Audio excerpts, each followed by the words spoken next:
All right. Hello, everyone. My name is Christopher Locke. I'm the IBPA member liaison, and welcome to the Get to Know Your IBPA Member Benefits webinar series. We're doing this series because we want to make sure everyone knows about all the different benefits that IBPA offers, and this series is a more in-depth look at each of those different programs. So today, I'm very excited because we are covering the many IBPA marketing programs. And to give you more details about the programs, we have my colleague, one of the most brilliant people that I know, IBPA's Director of Education and Programs, Lee Wind. Welcome, Lee. Hey, thanks, Christopher. Hi, everybody. So yeah, it's kind of funny. We've packed a lot into this presentation because I felt like it was nice to have an overview, and then we'll talk specifically about 5 of the programs. But let's jump in. So well, let's jump in a way that actually advances the slides. So, live, I love it. Okay, so we talk a lot at IBPA about that we have 3 main things that we do, right? Advocacy, education, and tools for success. So this presentation and these programs I'm going to talk about really fall under tools for success. I want to start out by just offering a new framework for thinking about the difference between marketing and public relations. And I actually want to credit Elena Meredith, who shared this with me in a presentation a few years ago for IBPA, and I just thought it was so helpful. So when you're thinking about marketing, it's like the people in your audience, that whether you're, as a publisher, the people that in your publishing audience, so like your email lists, if you're thinking about your authors or you as an author, it's who is your audience, your current customers, right? Your future customers that you already have contacts with. Public relations is more about reaching out to other people's audiences. And that's what the idea of this slide is sort of to show, that marketing is your own audience, public relations is reaching out to other people's audiences and trying to get them to join your audience. And I think that that's a helpful way of sort of structurally thinking about when we're talking about book marketing and PR. Also goals. It's a lot of people have different goals. And I think that, there's a different framework for a strategy that would be about awareness for a single title, building a brand for a publishing house or an imprint, and also sales of a single title. Those are all sort of separate and distinct goals. And I think it's really important to recognize that also we had a webinar where one of our presenters was talking about how they use different social media with different goals in mind, right? They had a book for middle grade readers.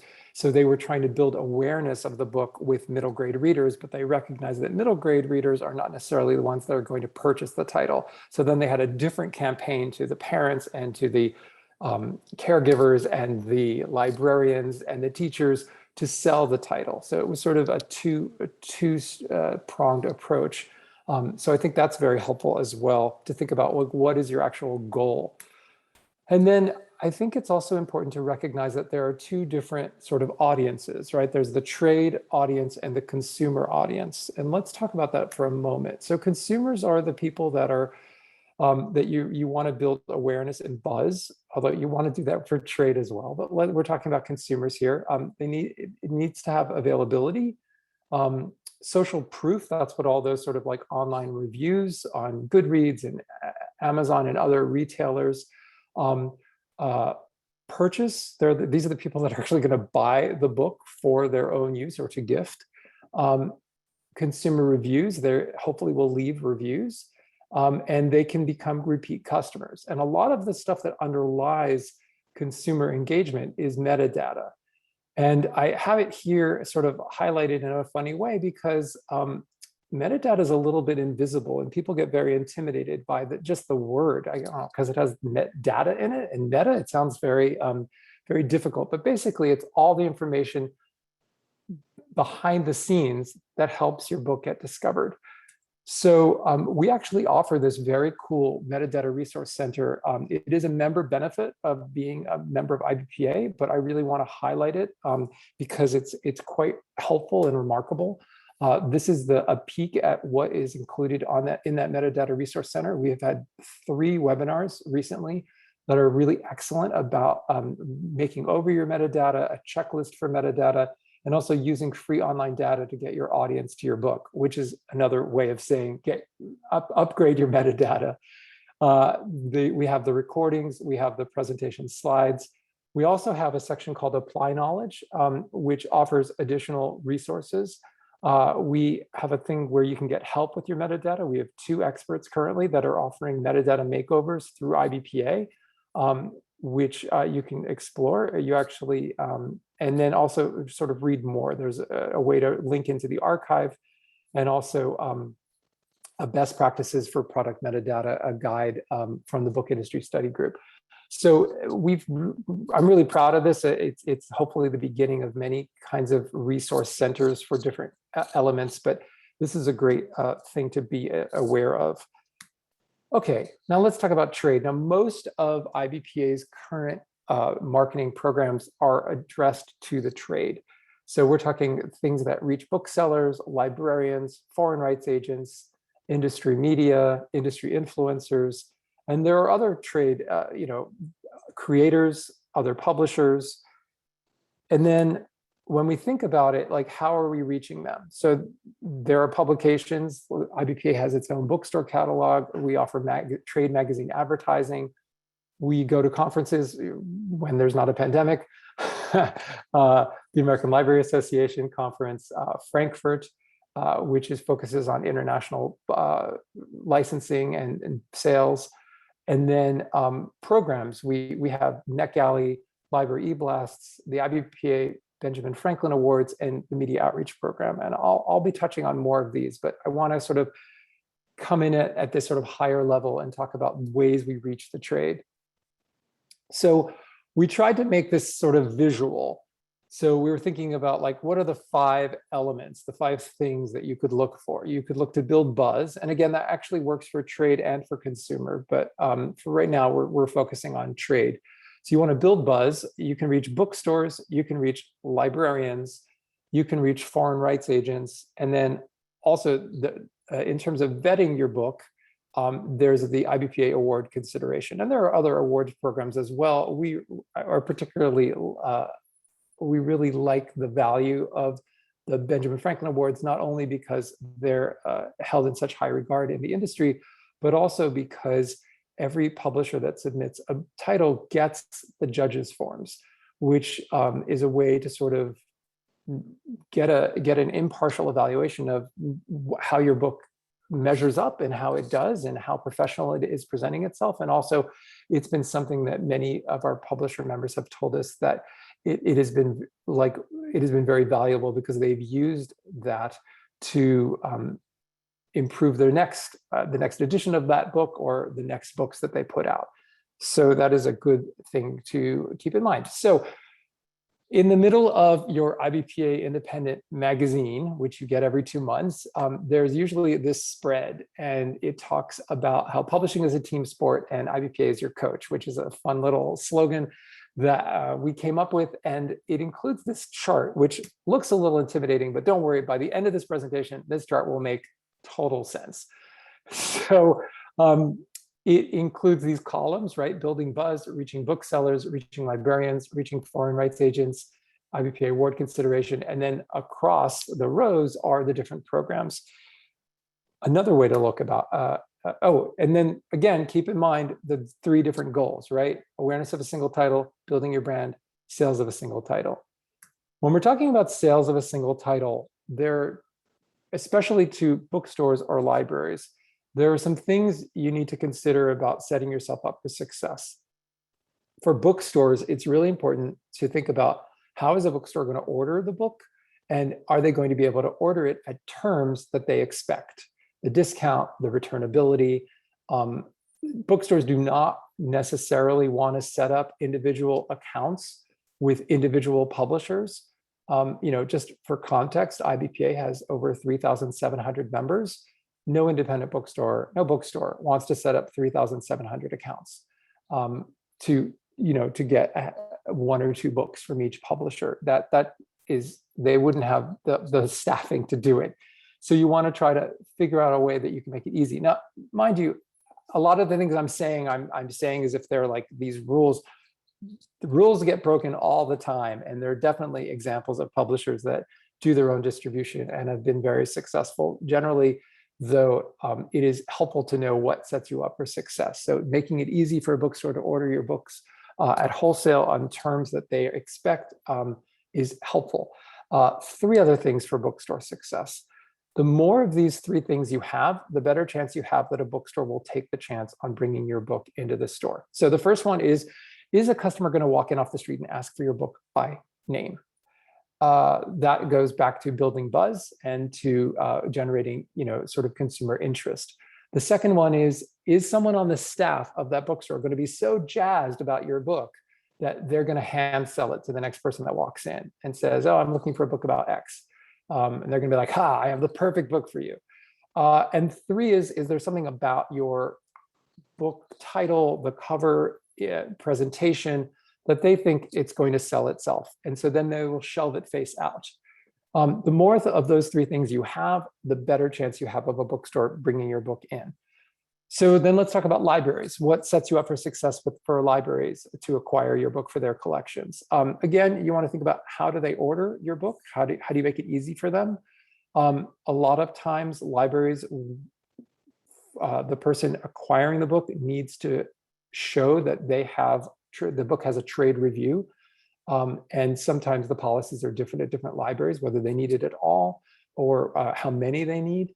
So, and then also patron interest, both their perceived interest, that do they think patrons will want to take the book out, and also the expressed interest of patrons. And actually that's a pretty unused aspect of building for success towards library sales, is trying to, get people to express their desire for your book in their library system.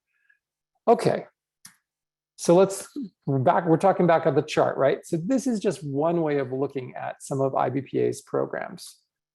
This is another way. This is our website, and I have the big rose or teal, no, not teal, teal's the blue, rose colored arrow here to show you that under store for publishers is a list of a lot of our programs.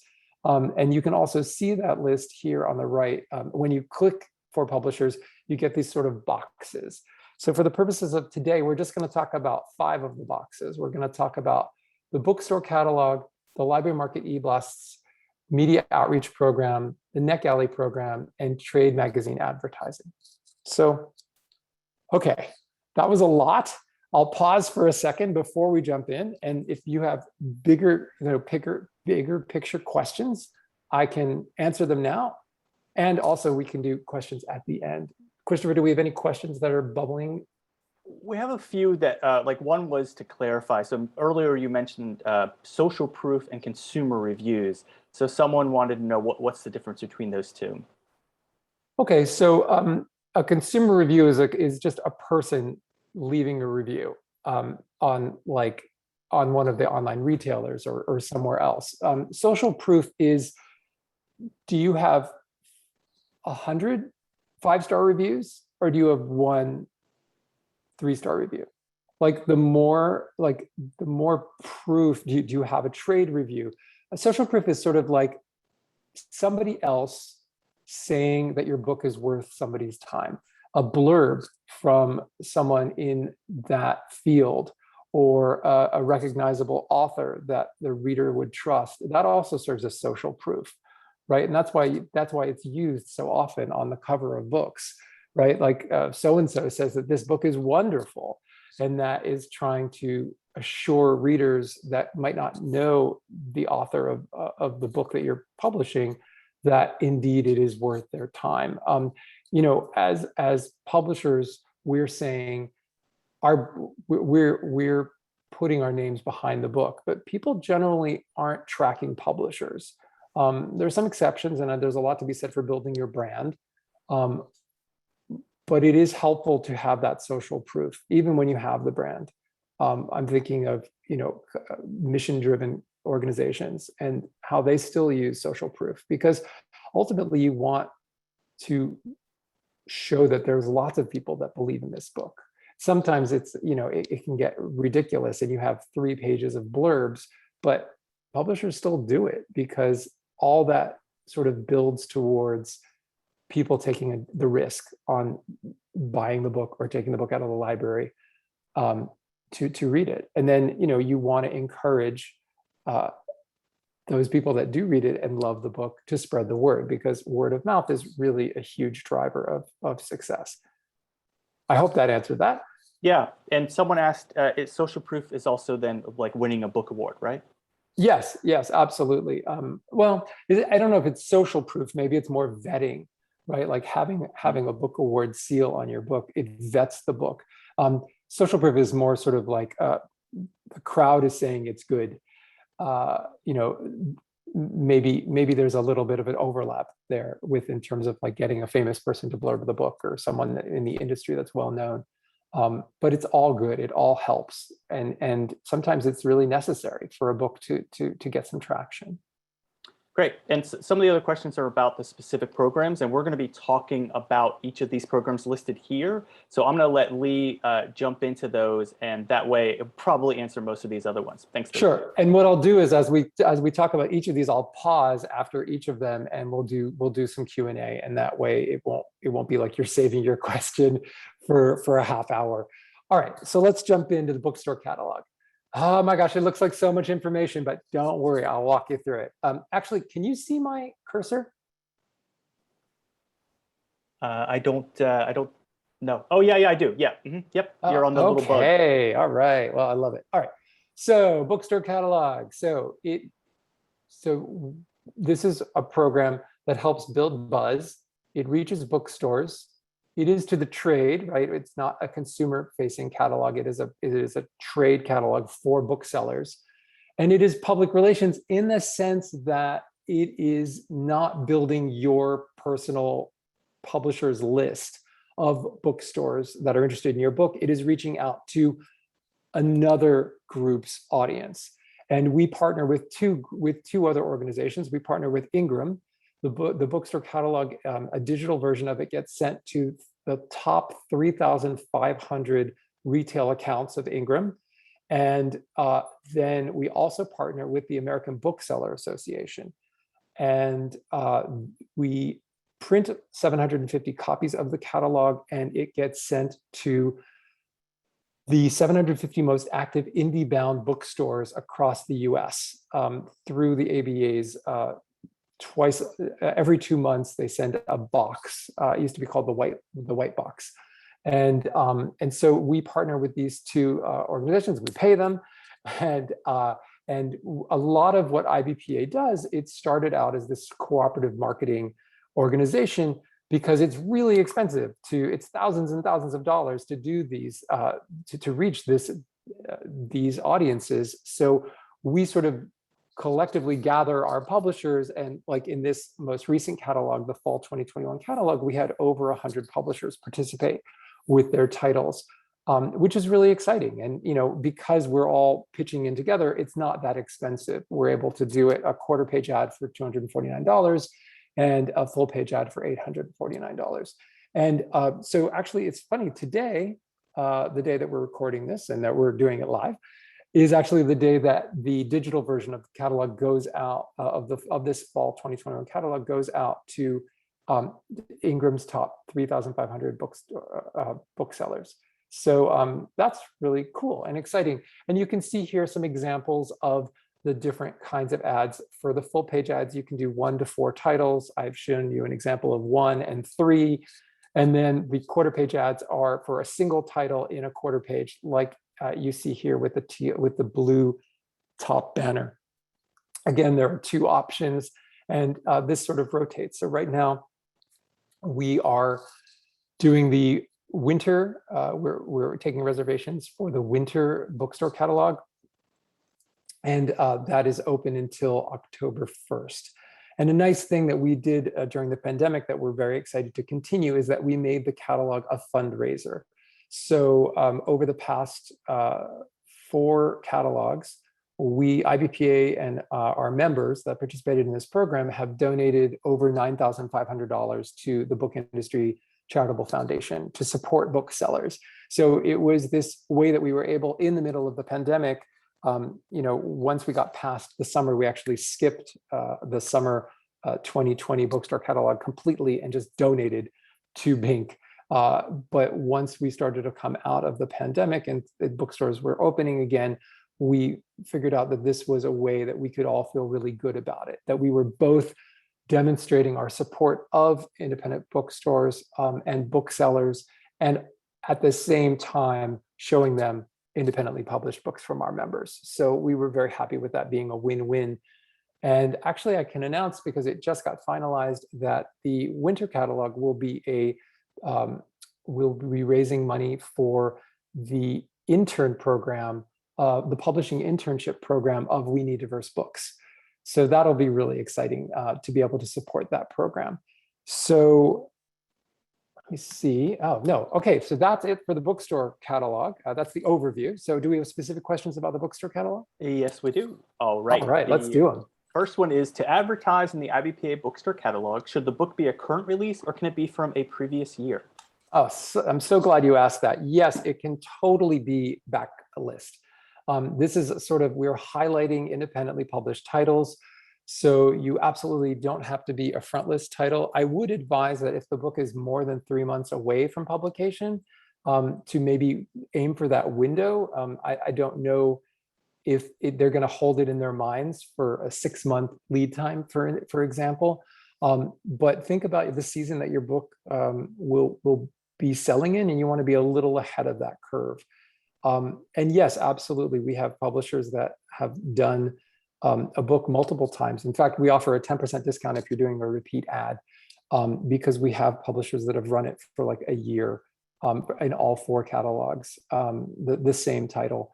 And yeah, I mean, it really depends on what your strategy is. And if you're using, I will say that if you're doing a book that is older backlist, it is helpful to have the description sort of indicate how it is sort of evergreen.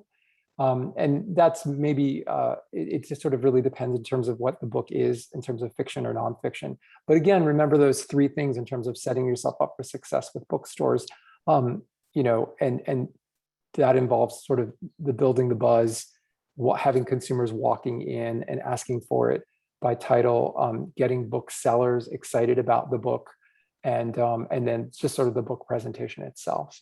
So yes, and one of the things we think about a lot with IBPA is keeping the costs down, so you as publishers can experiment and try different things and see if it works for you and that particular title.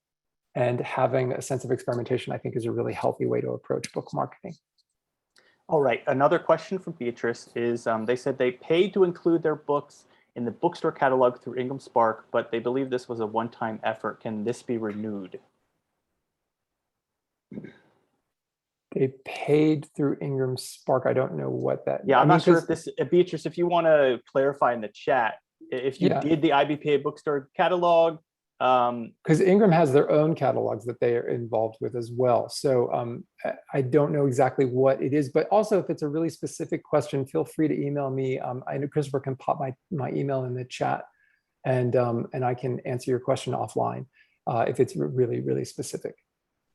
And someone else said, when does the winter catalog go out to stores? Okay, so yeah, so it's a sort of staggered schedule.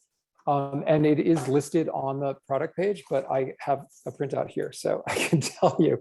So it's usually a little bit staggered, like today is the day that the Ingram digital version is getting sent out to the 3,500 booksellers. But the catalog in the printed catalog is going out in the ABA monthly box in September. So for the winter catalog, digital distribution is in November, and then it will be included in the ABA monthly box in January of 2022. So we actually call that catalog the Winter 2021-2022 catalog, because otherwise it's a little confusing. Okay, and then someone was asking, they noticed that there's different colors. There's the orange one and then the blue one. So they wanted to see what is the difference between these two pages. Sure. So every catalog has sort of a two-color story, and that's pulled from the cover by our amazing designer, Francie Droll. And there's one color for all the full-page publisher ads at the top, and a second color for all the individual, the quarter-page cooperative ads in the back of the catalog. And no, we can't customize the color to match your book cover, sorry. The idea is that, oh, and also it's really important for me to mention that we do all the design work for you. When you order this, when you reserve a spot and you order it online, you get sent what's called a next steps document. And that walks you through everything to prepare, gives you the link to the online form where you enter in all your information and you upload your book cover image. And then our designer creates a proof, and then we send you the proof and you get a few days to get back to us. We work back and forth with you to really try to make it as good as possible and really make sure you're happy and we think you're set up for success. And then once the proof is approved, the catalog is finalized. And it is something I'm very happy with, that we have this process in place to make sure that we're catching mistakes, because mistakes do happen. We've tried to really streamline how we handle the metadata and what we request from you. Like we don't want to get your ISBN number wrong or not list the correct retail price, stuff like that. Okay, another question is, you have listed the quarter page ad and a full page ad, but someone was asking, is there a price for a half page ad? Nope. Or would they just do 2 quarter pages? You could do 2 quarter pages, or you could do a full page that's with just 2 titles. But yeah, one of the main things when we design the catalog is we want it to feel unified. We want it to feel like it's one catalog with a sort of unified design voice. And that just helps raise the professionalism of everything that's being presented, which is why we don't let you do, we're not asking you to design the ads. You just give us the information and then we'll put it into this sort of one of our design templates. And we can be somewhat flexible. We've created a new 3-page design, a 3-title full-page design that highlights a single title on the top half of the page, and then it's 2 sort of quarter-page ads on the bottom. And that was at a publisher request. We've even had one publisher who wanted a 2-page spread for a single title because they wanted to show a bunch of the interior images of their book. And so, within those parameters, we can certainly work with you to make something that we don't yet have a template for. But ultimately, it's really important that we feel that the catalog presents everyone in the most professional way, and your books. Great. And in terms of pricing, some people may not notice, but the pricing is on the screen. But if you just want to say it out loud for the quarter page ad and the full page ad. Sure. So we really always want to build our community. We really appreciate members of our community. So we give our members of the IBPA community a really good discount on all our programs. So if you're not a member, it's quarter page ad is $449. But if you are a member, it's $249. And similarly, there's a $200 price cut. And so if you're not a member, it's $1,049 for a full page ad, which is, again, 1 to 4 titles. And if you are a member, it's $849. And we get asked sometimes, like, well, what about the return on investment? And we don't actually have sales figures for, how things go, because it's hard to know which exposure to a book is the one that convinces a bookstore to sort of, take a chance on your book. We know anecdotally from a lot of our publisher members that have done the catalog multiple times that it's working for them. And also we know how much it costs if you were to do it yourself, if you were to, pay Ingram to send an EBlast about just your title to their 3,500 top accounts. We know how many thousands of dollars that is. We also, if you were to print up a brochure of design and print up a brochure of your book and pay the American Bookseller Association to include 750 copies of that in their monthly mailing, their every 2-month mailing to their indie bookstores. We know how much that costs. So we know that altogether that is thousands of dollars. And so we're happy that we're able to keep these prices low because of the sort of cooperative marketing element. And again, if it's not right for you at this time, that's totally cool. We're just excited to be able to offer it to our members. Great. And there are a few other questions, but I'm going to write down the answers because I think I can answer them for you. And we have like 6 other programs to talk about. But well, thanks only for, 4. Only I'm 4. Joking. I'm using hyperbole. Okay, okay. I'm going to pop off while you talk. All right, great. Thanks, Christopher. All right, Library Market EBlast. I love this program. In part because I got to tweak it when I got here to IBPA 4+ years ago. Because I thought it was great and I thought it could do even more. So we're doing a lot with the Library Market EBlast program. So this is a program that builds buzz. It reaches librarians. It is to the trade in that it is reaching librarians. It is public relations because the way we're doing it is that we partner with a company called Library Works. And they used to be called the Librarian Yellow Pages. And they keep a list, an email contact list of, I think it's over 60,000 librarians in the United States.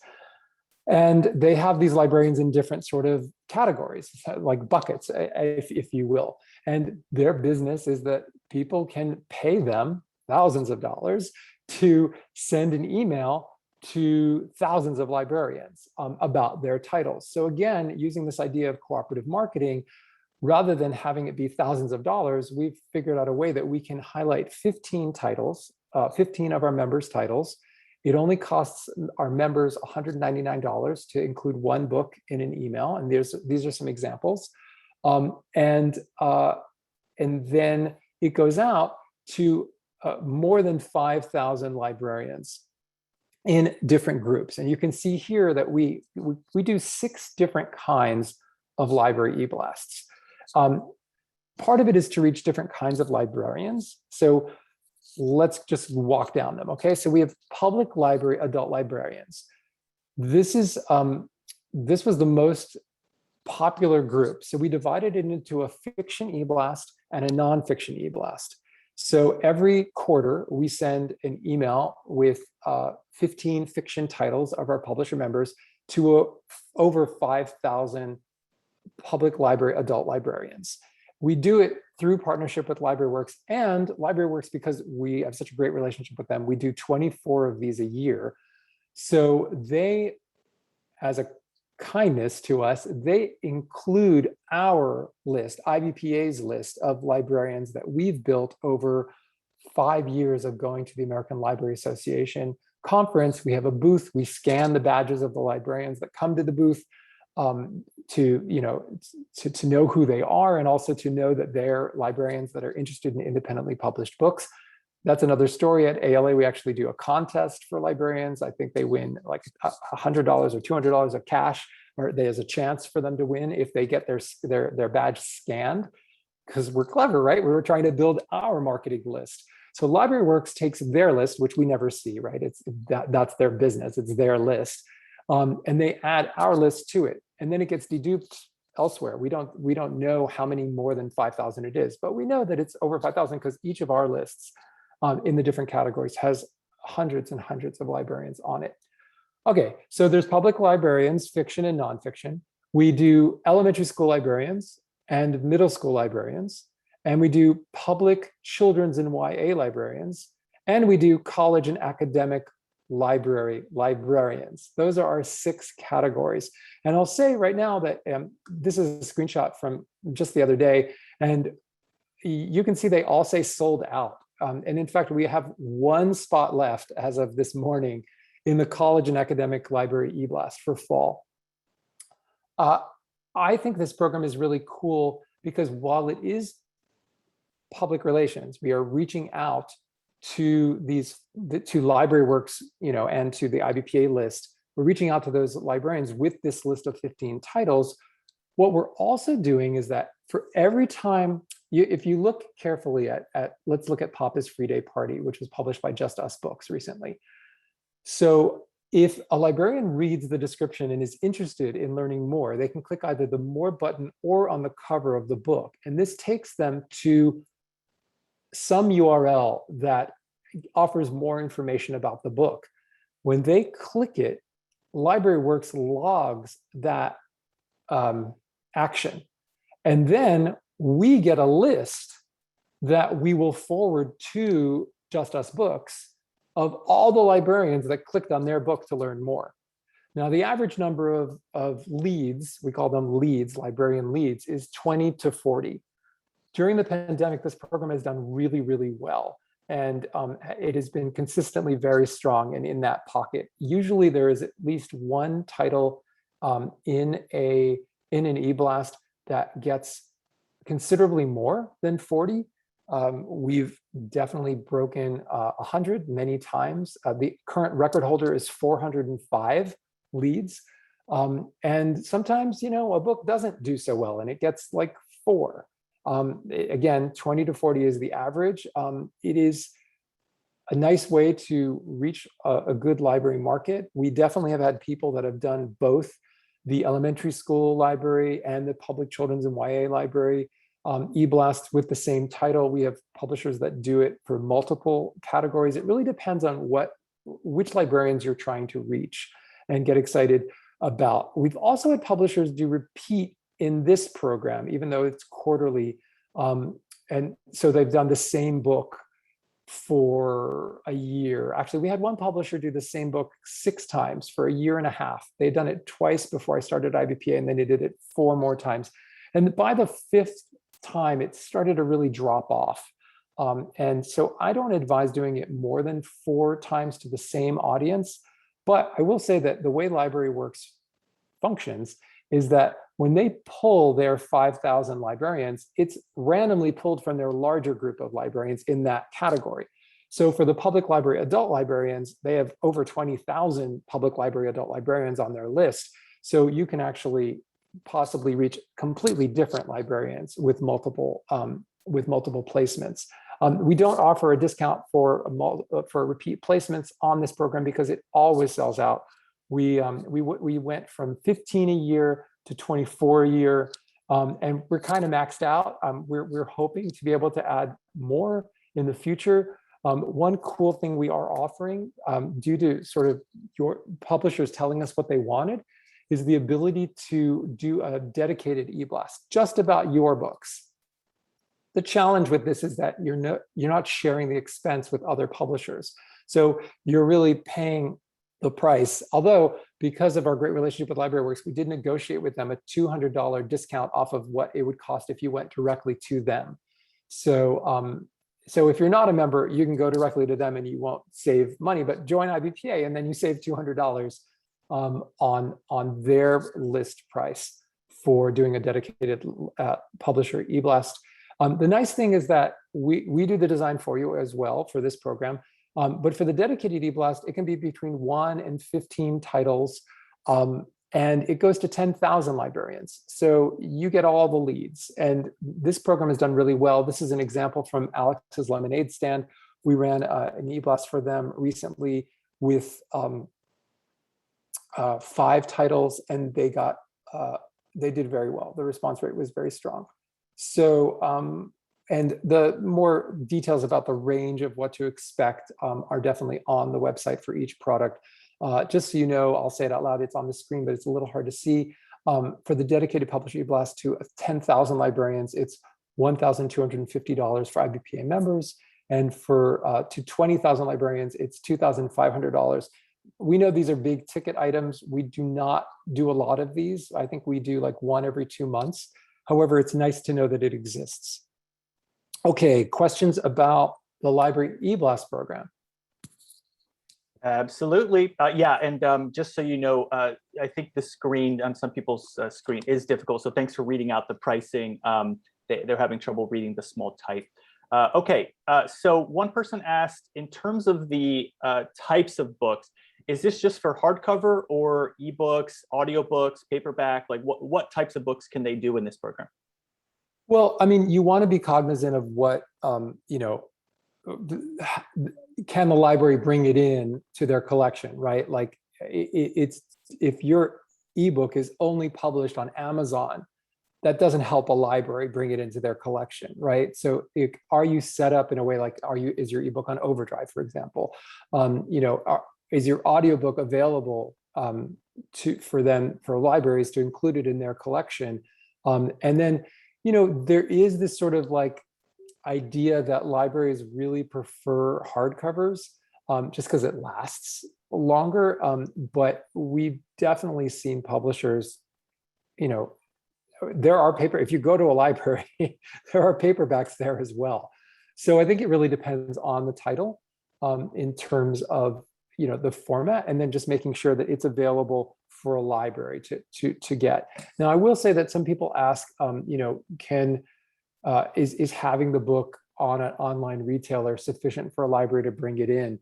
And I do know, just personally from interacting with school librarians in California, that I know some of them do order their books from online retailers just because it's convenient and it's easy for them. But I don't know that that's necessarily best practice for reaching every library, but it doesn't preclude you from participating in the program. Also, this is a program where it is not about, it is not limited to new titles. It is for backlist and new titles or whatever you want to promote. Again, I'll just say if it is deep backlist, you want to make sure that your description really highlights what is evergreen about it, or why is the book especially relevant now.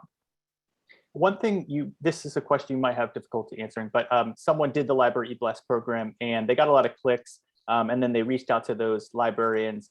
They didn't get as many responses from those librarians. So can you talk about that experience? Like, should you reach back out to them again, or how does that work? Well, I think that what we share is that Library Works experience is that when you reach out to librarians, it's better to give than to ask. You want to kind of, you're getting this list of librarian leads, so it's helpful to reach out to them with something kind of cool and neat. You already know they're interested in the subject matter of the book. So is there like a video of the author doing something, or is there something cool about the topic that you can let them know of, and then sort of remind them that the book exists? Is there, think about what value you can offer the librarian that isn't a direct, hey, buy my book, hey, acquire my book for your collection.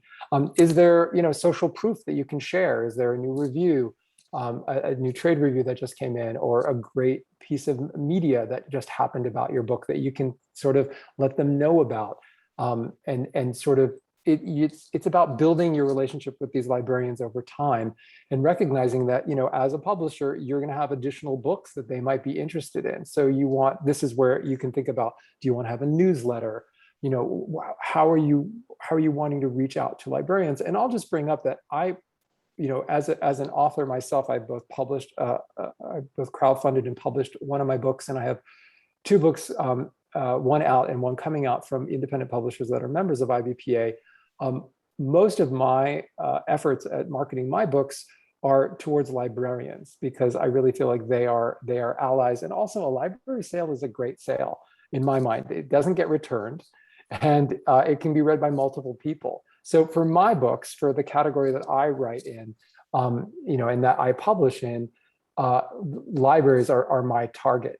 That isn't to say that that's for everybody, but that's how I did my sort of, when I was figuring out where I was going to put my energies, because there are unlimited options, right? Like, and if you had unlimited money, I suppose, and time, you could do them all, but very few people have unlimited time and money. So you have to kind of make choices. And again, this goes back to the idea of like experimenting with things, and trying to figure out, how are you going to market your books? Yeah, and one other question. I think some people are confused or want more clarification. So the idea of selling a book to a library, they're trying to understand then, how does that help sales of their books to like consumers? There's actually a study happening. I think it's called the Panorama Project, and that IBPA is helping to sponsor, and it's actually looking specifically at that question. There is some idea out there that library sales, don't help consumer sales. But I don't know that I agree with that. I think anecdotally, it seems to me that like oftentimes I'll get a book from a library and then I'll buy it because I want a copy, or I want more time with it, or I just love it and I want to own it. And I think that we've had publishers with similar experiences. It is, not everyone sees it the same way. I kind of, again, I really like library sales, but it may not work for your publishing, vision in your program. Libraries are a great way to have a book discovered. It was easier to be discovered in a library when people could go into libraries and browse them. Hopefully we're getting back to that. But again, it goes back to building buzz, discoverability, your metadata really being important in terms of things being discovered. And so this is a program that helps you sort of, reach out in both to, in a public relations and a marketing kind of way in terms of building your own list of librarians that are interested in what you publish. Yeah, and to that point, I will put in the chat the Panorama project. And yes, to Lee's point, they did prove that people will read a book and that they got from a library, and then they will buy it. And they will tell their friends about it who will buy it, and they will not go to a library to get it. They will go buy it. So it does help sales, but also libraries, when you sell a book to them, if the book costs more than if somebody were to go to a store. So libraries pay, you're making more money off of a library sale. Is that correct, Lee? It depends how you've set it up as a publisher. But yes, I definitely, like, I know that, the library edition of a book is more expensive than, especially if it's a hardcover, it can be more expensive than the consumer facing paperback. But it really depends. I mean, that's one of the cool things you get to choose as a publisher. I mean, and in fact, there's a lot of noise about like what are the ebook, deals that different publishers have with different library systems in terms of, how is the book available? What is the deal for that? So yeah, it's one of those really cool things that you can figure out. Awesome. All right, let's move to the next one. I'll try to answer some of these other questions offline. Okay, the IBPA Media Outreach Program. So a lot of people are reaching the media is another way of, it's truly public relations, right? Like you are trying to get an article on your book or a review of your book in you want to get your author interviewed on a podcast, or you want to get, everybody wants to get in the New York Times book section, and you want to be on the radio, or you want to be on a morning TV show. Like the idea of books getting media is really exciting, and it's what a lot of the public relations firms are hoping that they can get for their clients. The challenge is that most public relations companies are very, very expensive. It's like $3,000 a month with a 5-month contract. So that's like $15,000. And we've heard a lot at IBPA of members being disappointed when they make a huge investment that they feel is huge, and it doesn't necessarily yield results, which is challenging because you can't actually guarantee results with public relations. Public relations is you're paying for those relationships that those PR people have built over time with different media outlets, and you're hoping that you sort of lightning strikes and you have the opportunity to both pitch and have your book brought in an editorial fashion to media, and that way the consumers, the public, get to find out about your book in this sort of vetted fashion. So this is a program about building buzz that I created here at IBPA. And it utilizes, it's to the trade, right? Because we're not reaching consumers, we're reaching media people, media folks. And it is distinctly public relations because we do not have a media contact list ourselves. We work with a company called Meltwater. We pay, again, thousands of dollars a year to have access to the Meltwater system. And Meltwater, they track media people, editors, producers, hosts, reporters, staff writers, on and on. And so we offer something called the Media Outreach Program. Again, we try to incentivize membership. So it's $200 less for members, $550 for non-members, $350 for members. Your membership is about $139. If you have, depending on whether you have, how many employees you have, it goes a little bit up from when you have, I think it's under 50 and then under 100, but basically it is a very good deal to be an IBPA member. And so we have the major program, the basic program, the Media Outreach Program, and then we have a couple of additional things that you can add on. On the right-hand side, I'll just walk you through. This is an example of what an email looks like. So it has a bunch of elements. You can see there's the hook, which is the subject line. There's the category, which is a tile that we create. And again, this is a program where, just like the library outreach and the library EBlast program and the Bookstore Catalog, where when you reserve a spot in the program, you get a next steps document from us that helps you, walks you through all the steps, gives you the link to the online form where you upload all your information and your images. We build the proof for you. We send you the proof. We work back and forth with you to make sure you're happy. We think you're set up for success. And then once it's approved, we schedule it to go out. And just as an example, this morning, I got an approval for a media outreach program, EBlast, and the next available day was the end of next month. We're recording this on August 17, and the next available day was September 30th. This publisher had actually worked ahead of time because they wanted a specific day. They wanted October 5th, and it was open, so I was able to give it to them. But this is a program where you need to give us a little lead time because it takes some time to go back and forth, and we have a lot of people participating in the program. We send out the EBlast to at least 3,000 media people. We pull a list as close to 3,500 as I'm able to. It gets deduped out of my eyesight, so I don't actually know how many it ultimately goes to. But we are able to share with you. Well, first of all, I'll walk you through it. But one of the things here is request a review copy. And that is the link, the one link in the email that's live. And that takes you to here's an example. I wanted an example, but I didn't have permission from any publisher to show what they had done. So I used my book that I ran in this program. So this is the one that just came out from Learner. And you can see there's like the subject header, there's the offer of review copy, click here to request a complimentary review copy. There's the cover, there's a description, there's some quotes, social proof.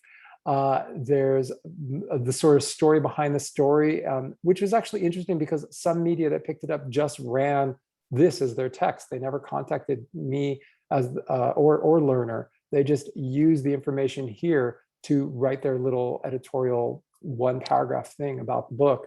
You can show an interior image if your book is highly illustrated or otherwise it makes sense to have an interior image.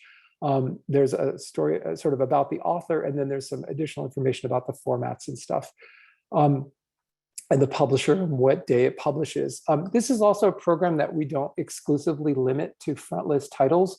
We do have a bunch of publishers that use it in that way, but it isn't guaranteed for, it isn't limited to that. And we definitely have publishers, a lot, that use it as backlist. I would say half. Maybe actually 60% use it for backlist and 40% use it for frontlist titles. And then this is a peek at behind the scenes into the Meltwater program.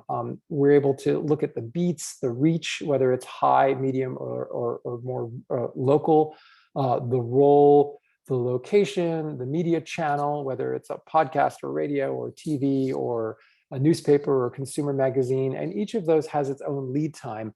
Also, each of the categories that are listed on that next steps document that you can choose to select from has multiple subcategories. So a lot of what I do is try to customize the list with your help for your specific book to make it really targeted as much as we can, not just media that are interested in books, but media that are interested in what you're interested in. And I'm actually noticing the time that we're ready at 10:56, and I know we have at least 15 minutes more. So if you have to jump off, please know that this is being recorded and we'll send you the recording. And I'm sorry that I didn't manage my time better, but I'm hopefully giving a lot of good information. We also have the ability to do additional media contacts. The program comes with 3 that you get to choose. But we definitely have had publishers that have chosen to do additional media contacts, and also a keyword search, which is really cool in case we're having trouble targeting the exact thing that you're trying to reach. We get a lot of questions, is this just for nonfiction? It is not, it is for fiction as well. It is with fiction, oftentimes you have to lean into the theme or the demographics of the audience you're trying to reach to figure out what would be those additional categories of who we would reach out to in terms of the media. I'm always happy to work with you on that.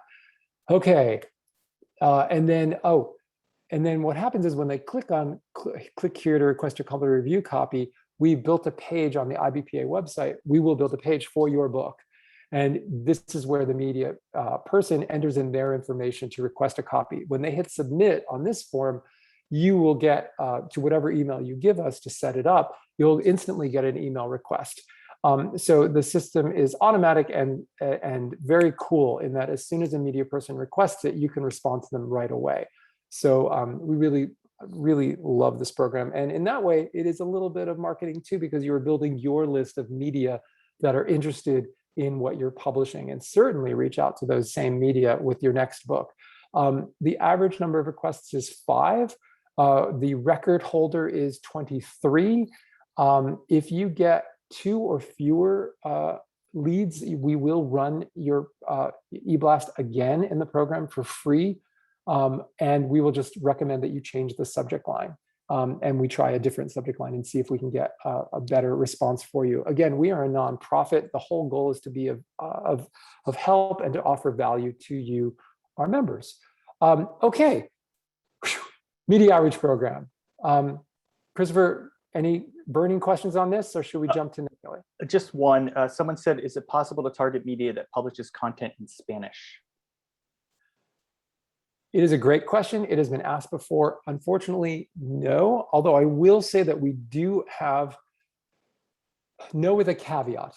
So there definitely is a demographic selection in the Meltwater system that allows you to choose media that are covering Latino, Hispanic interest issues. And I know that there are some bilingual and also Spanish language media in there, but it ultimately is not a platform that is gathering information on Spanish language media in the US. It includes some, but their real focus is English language media. So I don't want to mislead you into thinking that you'll get lots of Spanish language media. We've definitely had some requests, but it is not something Meltwater does right now. Okay, that's the only, do you think a complimentary copy or a physical copy as an ebook is better? Okay, so I think that's is it better to do digital or print? I think the best thing is to offer the reviewer their choice and to say, hey, what would you prefer? In the pandemic, a lot of people have preferred getting digital copies. Some books don't do well being seen digitally as well as they do physically. If you have both, I think the best thing is to offer both. If you only have digital, we generally will change the language of the offer and say, click here to request a complimentary digital review copy, so they know. The expectation used to be before the pandemic that you were sending a physical copy. I do think, again, best practice, have both and give them their choice. Also, giving them their choice is a great excuse to reach out to them and start to build that relationship with that media person. Because again, you're going to be publishing additional books, and this is a way to build your house list. Yeah, and I will say I've personally done for my books the media outreach program, and my book had already been published 3 years ago. And I had multiple people reach out asking for copies, and I got a podcast interview that was like a perfect audience for my book. So it can, for me at least, it worked really well, even though my book had been published years ago. Yeah, and the numbers can be deceptive. I mean, 5 doesn't sound like a lot, but if media sometimes builds on media, and oftentimes everybody wants to be, submit to the New York Times, but literally everybody is submitting to the New York Times. So sometimes you have a better chance of getting in and getting coverage with more localized media. And I think that that's something to really be thoughtful about, because it's all media builds towards more media. I think, and maybe that's a terrible quote. It sounds funny to say it, but smaller markets do lead to larger markets. All right, those are the questions. Awesome. So this program, we have the expert here. Christopher runs this program for IBPA. So I'm going to let him tell us about the NetGalley program. Awesome, thank you. Well, so there are two main reasons why you would want to do the NetGalley program, and that's to build buzz for your book, but it's also to garner reviews. And there's over 500,000 readers on NetGalley, and they're made up of educators, librarians, booksellers, but the majority are consumers. So they're like book lovers. They're people who just love books. And I want to be clear, this is not trade reviews. Trade reviews are like Publishers Weekly, Forward reviews. These are reader reviews. And some people about a book that's been published already, or a book that's not yet published. NetGalley's for every book. So it doesn't matter. Again, I've done the program and my books have already been published. I have tons of people that do the program. Their books have already been published, and they're trying to get more buzz about the book, get more consumer reviews, or they're also trying to, get they have maybe a new series, a new book in the series coming out. So they want to put this first book up and then the next book's coming out. But it's also to build buzz for books that have not been published yet. And one way that the site helps build buzz is, in addition to the reviews, people can post about your book on social media. They can tell their friends about it. And then also, these reviews can be left on other websites such as Amazon, Goodreads, etc. But I just want to make clear that it's not required of these readers to leave their reviews on other sites. So technically, you email me and you can ask for the reports, and I'll explain the reports a little more in a second. But people you can reach out to them and say, hey, I loved your review. Thank you so much. Can you also leave this review on another site? And they may or may not, but it's an option to at least connect with them.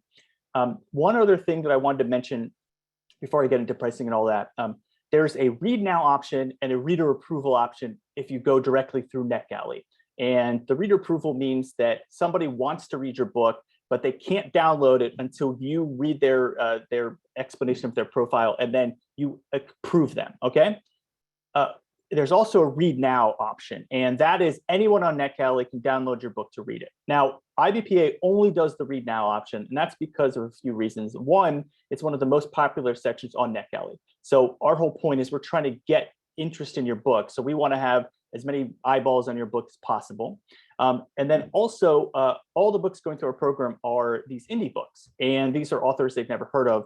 So they're much less likely to give a book a chance if it's an author they don't know. So we want to make sure you get as much eyeballs on your book. And so we do the read now option only. You're welcome to go directly through NetGalley. But I do want to mention a few things about that. So you'll notice there's some pricing on here. So there's a digital galley, which is like your paperback book in digital form. And that's going to be $199 for 3 months and then $399 for 6 months. And just so you know, NetGalley does not offer a 3-month option. They only offer a 6-month option, and theirs is $450 for the 6-month option. So you're already saving for the 6 month, and you're really saving if you do the 3 month. We also have about a year ago, the NetGalley program also added audiobooks, and that's been really like a big hit. Those get a lot of, so far, those are getting a lot of like downloads, getting a lot of reviews. People are just really excited about those. And to that point, if you try to go directly through NetGalley, they have a subscription program, which means you have to have at least 5 audiobooks per month to go directly through NetGalley. Most of our members are author publishers, independent publishers. They do not have that many audiobooks. So you go through our program, if you only have 2 audiobooks and that's it, you can do it through our program, but you then wouldn't be able to do it directly through NetGalley. So it's another reason to go through IBPA. All right, we can go to the next slide and I'll explain a little bit more about the different reports. Okay, so you get all the same things if you go directly through NetGalley or through IBPA. But kind of one of the big differences is that IBPA does everything for you. So we will post your listing. You'll fill out a form, you'll give us your files, and we do that for you. So you don't have to like learn how their system works. And they do have these reports that are incredibly helpful. So you'll see on the right of the screen, this is the title snapshot. And this is kind of one of the cool things about the program. I think people focus a lot about getting reviews, but there's much more to the program than that. And this title snapshot kind of shows that. So you're going to get an opportunity to see how many people clicked on your page. So that's the impressions. That just means that they liked the cover or whatever it was, but they were interested enough to click on the page. But then you'll see how many people downloaded your book. So maybe there's something going on there. If you've got a lot of people clicking on your page and then you get very few people actually downloading the book, maybe you need to rethink the cover, maybe you need to rethink the description. So there's tons of stats. I won't go through all of them, but it's really helpful to get to see that kind of in-depth look at why people are interested in your book. On the left of the screen, that's how your book looks on the page. This is one of this book did really well, the Vines, and the publisher did a lot of these, and I'll talk about them in a second, promotions. And so that got a lot more attention on it, but it was a really popular book. But there's going to be your title, your description. Sometimes if you have a digital copy of your book, you might even have an audiobook, but let's say you don't want to necessarily post the whole thing through the audiobook program. You can do an audiobook excerpt, which means that you do like 5 minutes of your audiobook. That gets people interested in it. That makes them want to go buy it somewhere else. Okay, we can go to the next slide.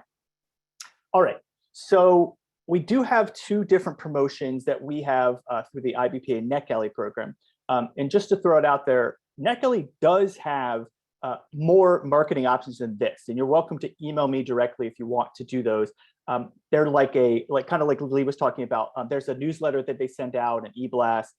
Those are pretty expensive. Some can be $500 up to $1,000 and more. Our members tend to have more of a limited budget, and so we don't do those directly like on our website and such.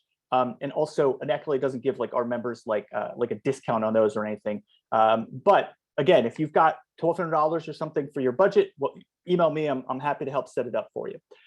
So you'll see on the left here, this is what's called a featured placement, and that's their find title page. And that every single person who goes onto NetGalley looking for books or audiobooks has to go on this page.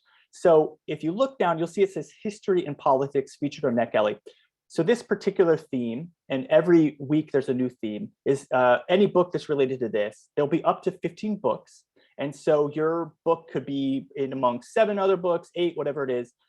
And so if you want to have maybe kind of more people specifically looking at your book, you may want to do a category spotlight, and you'll see that on the right.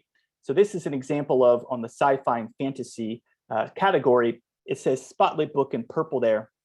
That's what a general ad looks like. It's going to be your cover, and then you're going to want to write a really catchy headline and a catchy description. So this is not the title of your book. It's not the description of your book. This is something that's an ad. It's to get people to want to click on this to then download your book. And you do this one because you have different categories that are really popular. For example, sci-fi and fantasy, mystery and thrillers, romance, and teens and YA. Those are the top 4 categories on NetGalley. And that's why that one under category spotlight is a little more expensive. It's $125 for a 1-week ad. And then all the other categories are $110 for a 1-week ad. And the featured placement also goes for 1 week, and that's $125. And again, that is where everyone has to click. So that's why that one's a little more expensive than all the other categories. So that's kind of the general overview. I know we're running a little over on time, so I didn't want to take too long. But if you want to email me directly, I will put my email in the chat. I'm happy to talk about, answer any questions about the program. Let me see if there's anything in the Q&A real quick. And I'll just chime in to say that I did this program for my audiobook that I published, and it was really, really cool to get all these people listening to the audiobook, and just to have, again, and that generated, when they left a nice review, I reached out to them and was like, would you be so kind as to add this online? And it was really good. It really helped for social proof. And also it was really nice to know it was being listened to. So one of the advantages of both Christopher and I being authors and publishers is that we've done a lot of these programs, and that really helps us understand how they work, and how to, how to best help you set up for success in participating in them. Yeah, and to that point too, what's helpful about NetGalley is that, for example, if someone leaves a review of your book on Goodreads, you don't really have a connection with that reader. But through NetGalley, you have their email address, and we actually encourage, and NetGalley encourages you, connect with them. This is how you're going to build your fan base. These are people that clearly are interested in your book, first to just download it, but second, if they leave a great review, well, if you have another book coming out, you want to email them. You can't automatically add them to your newsletter, but you want to email them and say, hey, can I add you to my newsletter for any other books coming out? And that way now you're building that email list. Someone else asked if someone downloads a book on NetGalley, are they obligated to leave a review? Okay, so NetGalley is honest reviews. So there's these people are not paid for reviews. They are just people that love books, they're librarians, booksellers. So if they download your book, ideally they'll leave a review, but some of them might start your book. Maybe they get busy, they don't finish it, whatever it is. So there are normally a lot more downloads than reviews, but I certainly get a lot of books that do really well in the program and get a lot of reviews. But yeah, there are some books that don't get as many reviews. I wish every book did, but it just depends. A lot of it comes down to just the book itself. I also recommend people be active in the program. Don't just post your book on the site or have us do it, and then that's it. I recommend you get the word out. Let your email list know that your book's on NetGalley. I had someone who did a really interesting thing was then once the book was on NetGalley, they emailed librarians in their area and said, hey, my book's on NetGalley. I'd love for you to take a check, and I'd be happy to do a book reading in your area. So use it as an opportunity for a hub for different places to read your book easily. And a lot of librarians and booksellers are already on the site, and so they already have an account. So this is a way for you to easily reach them and then be like, hey, but then again, it's up to you to then kind of do that extra effort to reach out to them. And I want to chime in and just say that Christopher brought up something that is really smart in terms of you want to look for synergy across these programs. I remember we were at ALA 2 years ago when we had the conference, and one of our publishers had taken the opportunity to sort of, be there to sign copies of his book. And he had a big poster of his book cover behind him, which was unusual. Most of the people didn't bring a big poster, but he did. And a librarian walking by was like, oh my gosh, I just read that on NetGalley and I loved your book. And then, a bunch of other librarians gathered around because everyone was excited. And it was just this lovely moment of synergy. And, participating in multiple programs can help you leverage and get more out of each of them. Yeah, and someone else asked the downloads in the form of PDF files. So there are very specific files that are posted onto NetGalley. So the best is an EPUB, and that means that it's, by the way, on NetGalley, it's really cool. They have an automatic conversion to Mobi files. So you'll get an EPUB version for all e-readers and then a Kindle version. You can technically give us a PDF, but PDFs are really only good for picture books because they're fixed format, and that way your images look good. But for all other books, I recommend an EPUB. And again, you can email me directly. I put my email in the chat. And if you don't have an EPUB version, I'm happy to give you recommendations of places that do discounts on EPUB conversion. In fact, it's good for you just to have an EPUB, a Mobi, and a PDF version of your books anyway, because if you're going to be posting them to Ingram Spark, to Google Play, all these other sites, you're going to need these different versions to post your books or your ebooks anyway. And in terms of one other question, in terms of pirating, so people are, NetGalley takes pirating very seriously. Every single file has a rights protection added to it. So that means that whoever's on NetGalley, first of all, they have to sign up with an account. So right there's a wall to people being able to just go on the site and just download anything. But second of all, they have these rights protections. So it's not easy for someone to download your book and then be able to share it because their account on NetGalley is attached to that version. So all their information is attached to it. So in all the years I've been doing this program, not one person has emailed me and said their book has been pirated. Some people think it's been pirated, but it actually hasn't. And I explained that it's really, there are sites on the web that just go surfing for different books, and they'll just pretend that your book's available on their site, but all really they want is for people to click on that link, and then it creates malware on their site. Anyway, so I haven't had anybody who's had their book that's been stolen or pirated through the NetGalley program.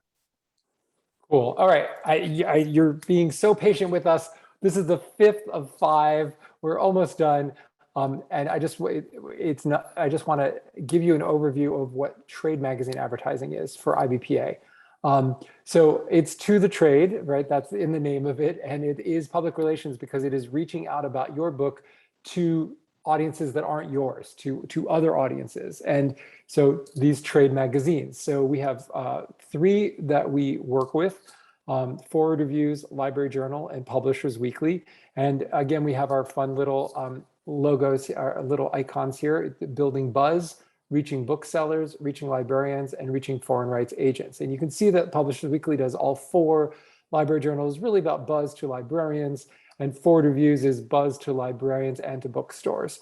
Again, just a helpful little thing about how do you find it. It's a store, publishers, cooperative advertising. And then just to give you an example of what the ads look like. So on the left, you'll see a Library Journal ad. It goes out to 100,000 plus library directors, administrators, and staff in public, academic, and special libraries. I will also mention that IBPA has negotiated discounts on the sort of rack rate for ads, I believe, with all 3 of these magazines. So if you wanted to place an individual ad, that's a member benefit that we can help. I think there's I don't know exactly how it works. Is there a discount code? It doesn't happen super often. Terry Nathan really is our colleague, does a lot of this, but we can definitely help you with getting an individual ad set up. But again, so much of IBPA is about cooperative advertising, cooperative marketing, and coming up with ways to make things more accessible. Like, for example, the cover of Publishers Weekly, which we get twice a year. To get the cover, it's like, I don't know, $12,000 if you just wanted your book on the cover. But if we have 14 books on the cover, we can make it so each publisher is only paying $950 to have the opportunity to be on the cover. And then when you're on the cover, there's the interior of the cover, which has more information about the book, those books, and then also their interior pages, 10 titles per page. And you can see, and Publishers Weekly goes out to 68,000 booksellers, publishers, public and academic librarians, wholesalers, distributors, educators, agents, and writers. And then Forward Reviews, which is the magazine that really reviews indie presses, books. It goes to bookstores and to librarians, over 20,000 of whom, and they are indie book lovers. So that is the trade magazine advertising overview. And that is the 5 programs. And hopefully this all makes sense more now. We talked about the ALA conference a little bit, the IBPA Benjamin Franklin Awards, Bookstore Catalogs, Forward Reviews Advertising, Frankfurt Book Fair, Library EBlast, Library Journal Advertising, Media Outreach Program, NetGalley, Publishers Weekly Advertising. Oh my gosh, we did it all. You stayed with us, thank you. We covered trade, consumer, marketing, public relations. One of the interesting things I'm excited about is to focus a little bit more on programs that reach consumers directly. So look for those marketing opportunities coming in the next year. And that was the marketing program overview. We went over by 20 minutes, but I appreciate all of your time and interest. And of course, if you have any questions, please don't hesitate to reach out to me or to my colleague Christopher, or to any of us at the IBPA office. We're all happy to help. And now we can do a little more Q&A, I guess. But people can definitely get on with their days. Yeah, no, well, I mean, clearly we have a lot to offer, but also, we run these programs, so we get so many questions that we just wanted to cover everything as much as we could. But yes, my email is Christopher. I'll put it in the chat. I'll also put Lee's. You're always welcome to email either of us. We love hearing from people. There we go. There's my email, and I'll put Lee's in the chat. But please email us, ask us any other questions. There's nothing specifically else right now. But we cannot tell you how much we appreciate you all for participating in these programs, and we created them to be helpful to you. So they are created for you. So please reach out to us. I'm going to stop recording. Thank you for listening, everyone. And we do have many of these coming up. So check our events, and we will absolutely be doing more of these coming up in the future once a month. So I'm going to hit stop record right now. Okay. Thanks, everyone.